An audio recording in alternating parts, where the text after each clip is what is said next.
The return to the estate. The iron gates of the Hartford estate loomed ahead, a symbol of history, prestige, and deep-rooted tradition.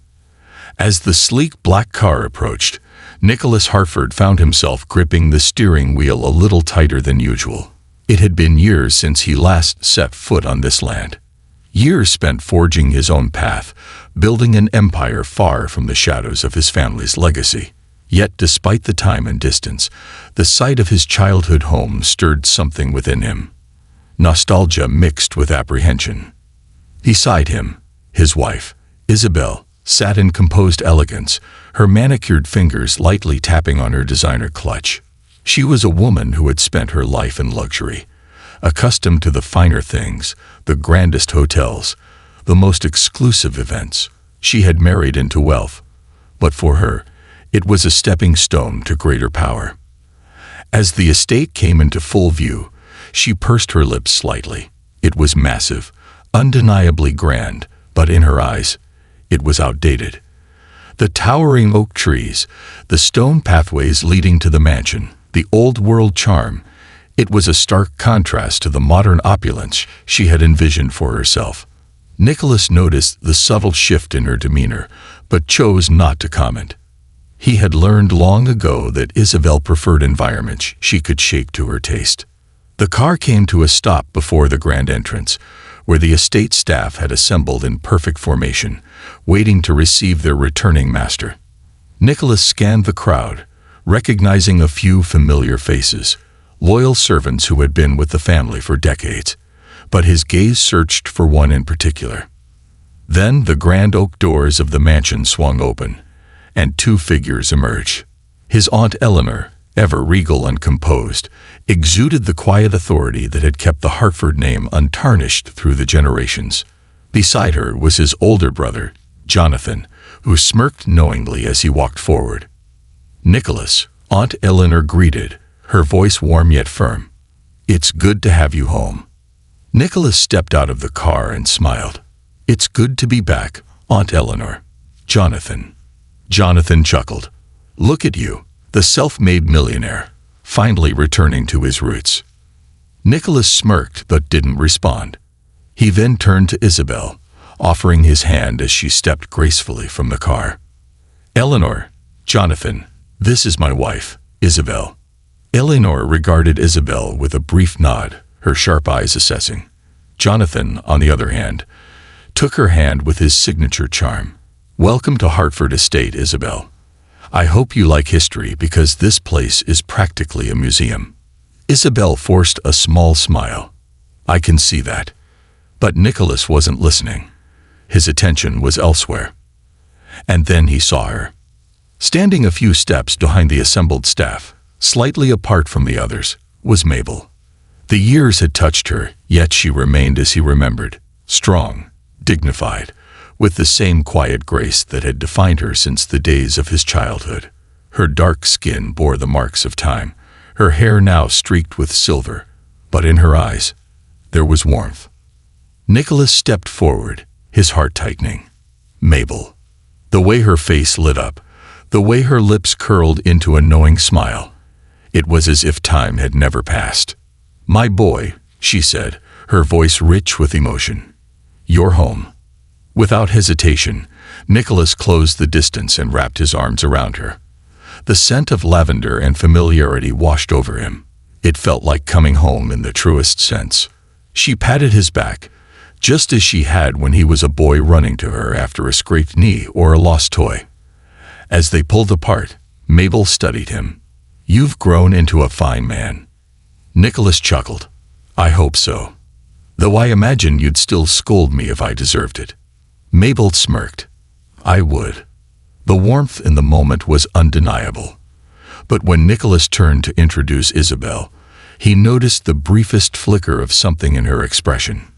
Confusion. Discomfort? He couldn't quite place it. "Mabel, this is my wife, Isabel." Mabel nodded politely. "Welcome, Mom."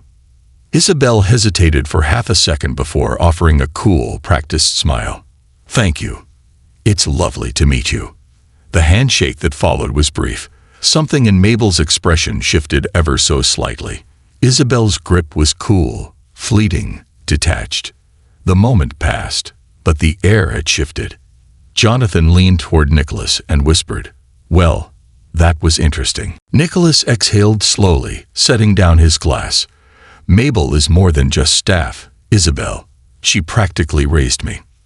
"Of course," Isabel said smoothly. "That's why it's different. I'm just not used to it."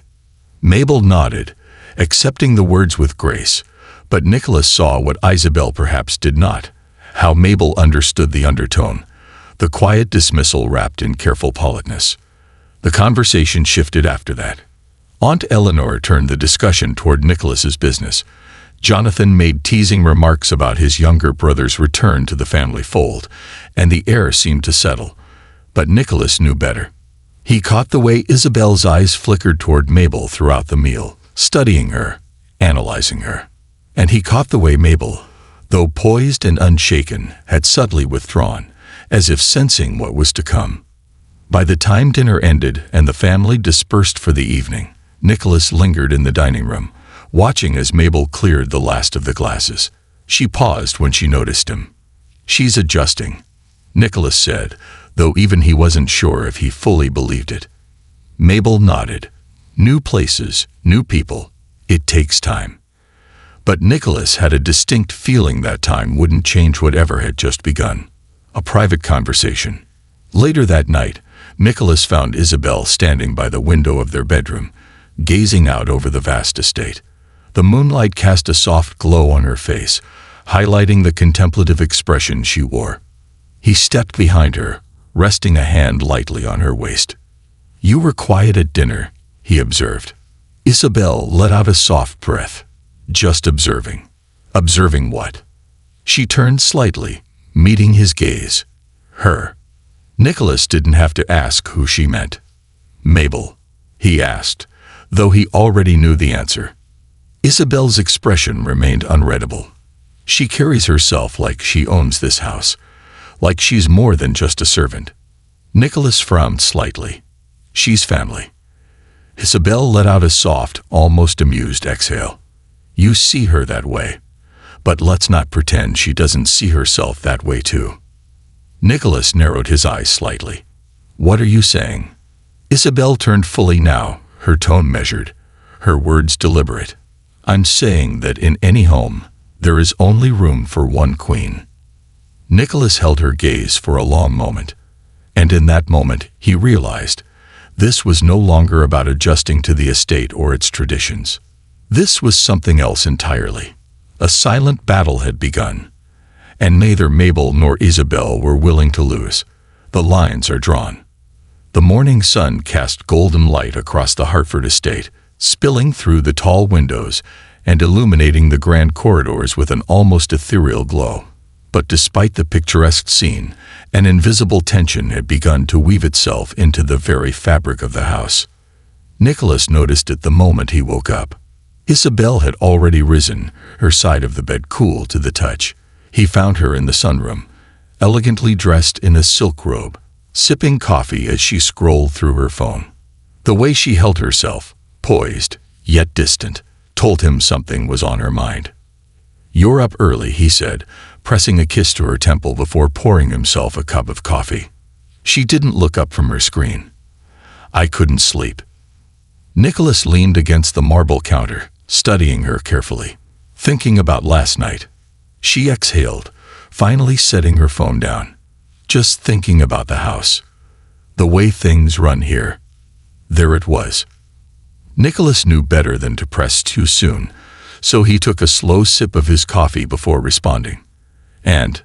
Isabel looked at him, her expression unreadable. "Things could be modernized." Nicholas set his cup down with a quiet clink. "Isabel, if this is about Mabel."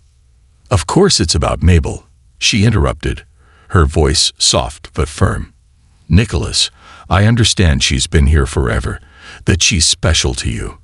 But don't you think it's a little strange how much power she holds in this house?" Nicholas frowned. "Power?"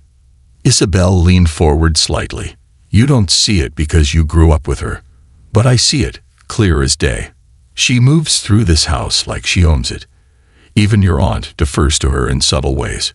She controls the staff, the traditions, even the way dinner is served.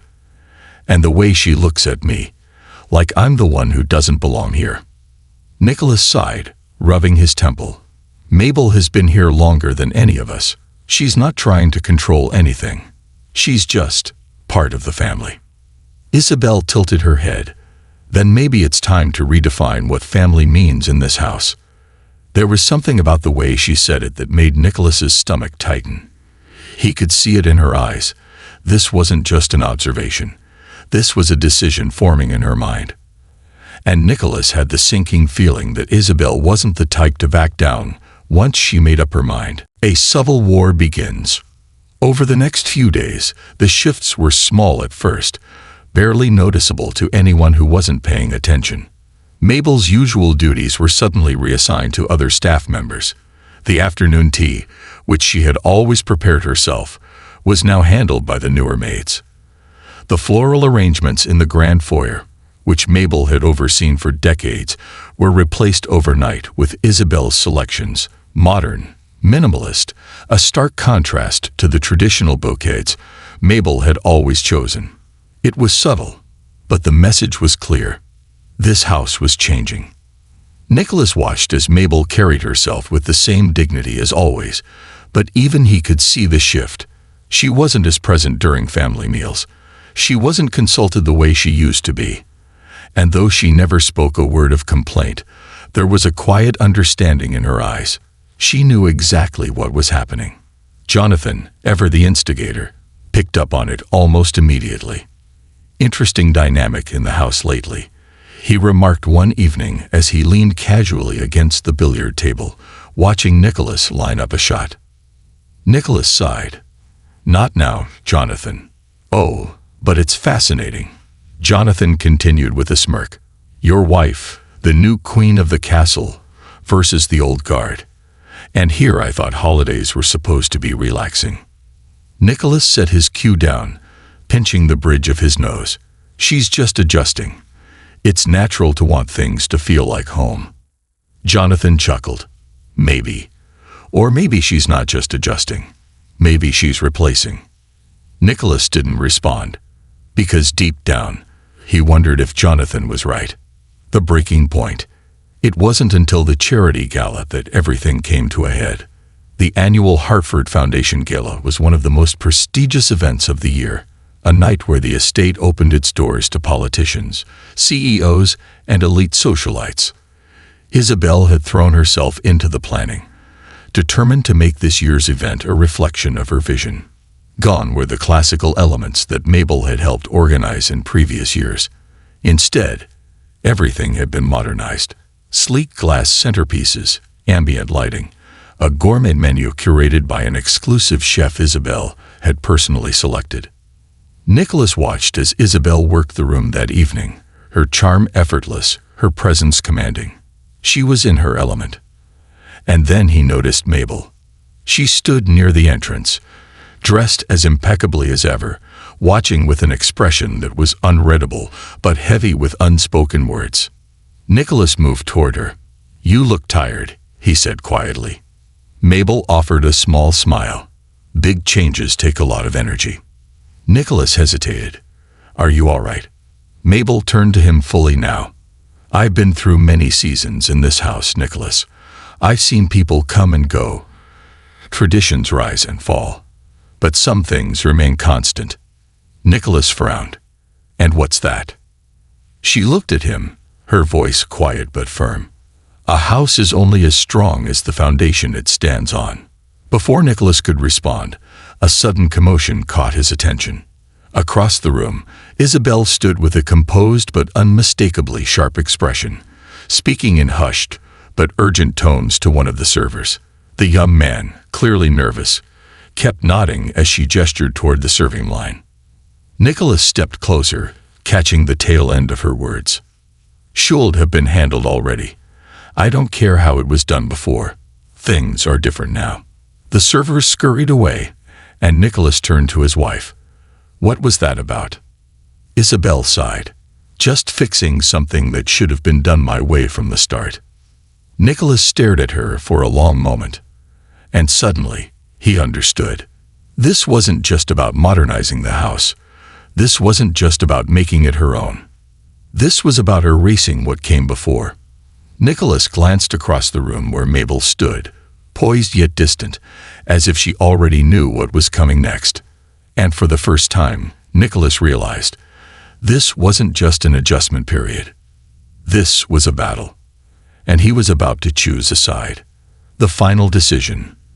The music of the gala played on, a soft symphony of violins and whispered conversations, but Nicholas no longer heard it. The realization had settled deep in his chest, like a weight pressing against his ribs. He had always believed that love was about compromise, about blending two lives together. But this was not a compromise. This was a quiet war, and the casualties were the things that mattered most. Across the room, Mabel carried herself with the same quiet dignity she always had, but Nicholas could see it now, the way she had been pushed to the edges, reduced to an observer in the very house she had devoted her life to. And Isabel was radiant, powerful, completely in control. For the first time, Nicholas wondered if the woman he had married truly understood the meaning of home. The announcement. As the evening progressed, a hush fell over the grand ballroom as Nicholas took the stage.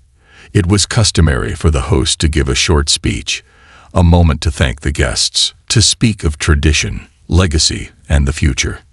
Isabel stood near the front, her eyes gleaming with anticipation. Nicholas took a deep breath. "Tonight is a special night," he began, his voice carrying through the room. "Not just because we continue to support the Hartford Foundation, but because it reminds us of the things that truly matter. Legacy, family, the people who make a house a home." His gaze found Mabel, and for a split second, he saw the glimmer of understanding in her eyes. "I've spent the last few days reflecting on this house, on what it has stood for, and what it should continue to stand for." He paused, letting his words settle. "And I've realized that no amount of change, no amount of modernizing, can ever replace the roots that hold us together." The room was silent. Isabel's smile faltered. Nicholas continued, his voice unwavering. "There are people in our lives who have shaped us in ways we cannot repay. People who have given us love, wisdom, and stability when we needed it most. And tonight, I want to honor one of them." A murmur swept through the crowd. Nicholas turned slightly, extending his hand. "Mabel, would you join me?" Gasps rippled through the audience as Mabel hesitated, eyes wide with disbelief. Slowly, she stepped forward, and Nicholas took her hand, guiding her onto the stage. "I wouldn't be the man I am today without this woman," he said, his voice thick with emotion. "Mabel has been more than a caretaker. She has been the heart of this home. And as long as this house stands, she will always have a place here." The applause was immediate, thunderous, overwhelming. Mabel squeezed his hand, her eyes shining. Though she said nothing. She didn't have to. Nicholas could feel the gratitude radiating from her, a silent acknowledgement of the choice he had made. And then he looked at Isabel. Her face was carefully composed, but her eyes burned with an emotion he couldn't quite name. He had drawn a line in the sand, and she knew it. The aftermath. That night, long after the guests had gone, and the house had fallen into silence, Nicholas found Isabel in their bedroom, standing by the window. "You humiliated me," she said softly. Nicholas exhaled. "That was never my intention." She turned to face him. "You could have supported me. You could have chosen to move forward with me. Instead, you clung to the past." Nicholas met her gaze. "Mabel isn't the past. She's the foundation. And a house without a foundation doesn't stand for long." A long silence stretched between them. Finally, Isabel shook her head, a bitter smile playing on her lips. "I underestimated you." Nicholas nodded. "Maybe we both underestimated each other." She took a slow breath. "So where does that leave us?" Nicholas didn't answer right away. He stepped forward, reaching for her hand. but she pulled away before he could touch her. And in that moment he knew. This wasn't just a fight. This was a fracture, one that might never fully heal. Epilogue. What truly lasts? Weeks passed, then months. The house remained as grand as ever, but something had shifted within its walls. Isabel began spending more time away. Long trips to the city, extended stays with friends. Conversations between her and Nicholas grew shorter, colder, filled with words left unsaid. And Mabel remained. Not because she fought to stay, but because Nicholas had made it clear. Some things, some people, were irreplaceable. One evening, as Nicholas sat in his study, Mabel knocked gently before stepping in. "You okay, darling?" she asked, her voice as warm as ever. Nicholas looked up, offering a small smile. "Yeah." He hesitated. I didn't realize how much change would cost." Mabel nodded knowingly. "Real change isn't about replacing things, Nicholas. It's about knowing what's worth holding on to." Nicholas exhaled, leaning back in his chair.